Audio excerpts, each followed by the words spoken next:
Let me tell you a story from, this was a long time ago. My daughter Evelina was just 5 years old at the time. And we were in my car and she was in the back seat strapped to her car kid's seat. I'm sure there's a better English word for that, but you understand what I'm getting at. So she was back there and I was driving. And I was driving home to get a document and then we would be on our way. And as I drove up to our driveway, see, at the time we lived in a house that I actually built myself. I'm very proud of that. And it was on a hill. So the driveway was kind of sloping. So every time I parked, I needed to make sure that the gear is in parking mode and the emergency brake is pulled and everything. So I made sure of that. Then I turned to Evelina, back in the back seat, and I said, "Hey girl, I'm just gonna run in and get a document.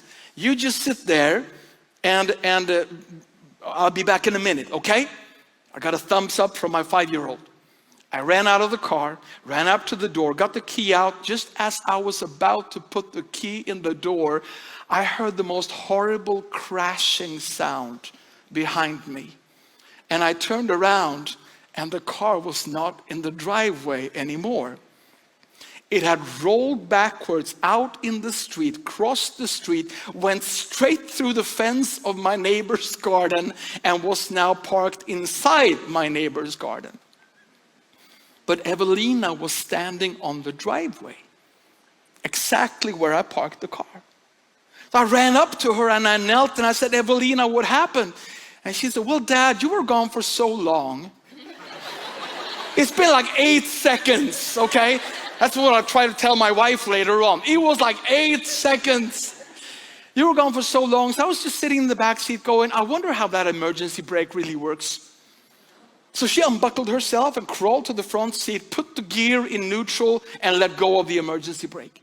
I got a very clever 5-year-old there.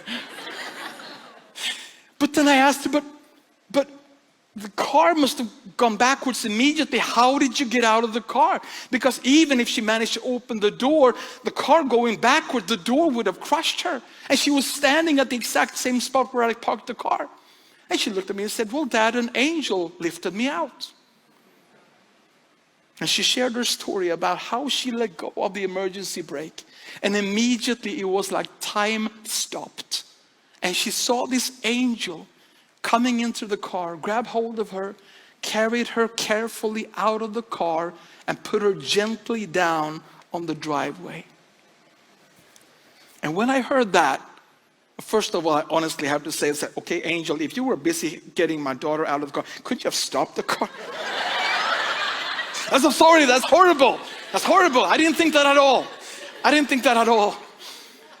was just amazed by the fact that God intervened to save my daughter from this trauma. And I remember that night as Maria and I, my wife and I, was kneeling and just giving thanks to God. God spoke to me. And it was one of those rare occasions where I almost could hear his voice audibly inside of me.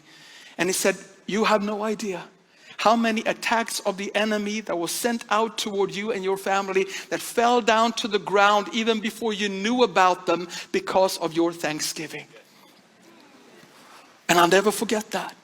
With that, I'm not saying that if you've suffered tragedies or hard times in your family, I'm not saying that is because you haven't thanked God enough.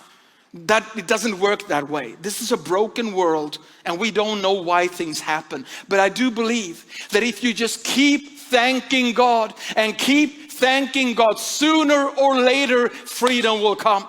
Sooner or later freedom will come. Sooner or later that fish is gonna spit you out on dry land if you just keep thanking God, because gratitude brings freedom. Amen.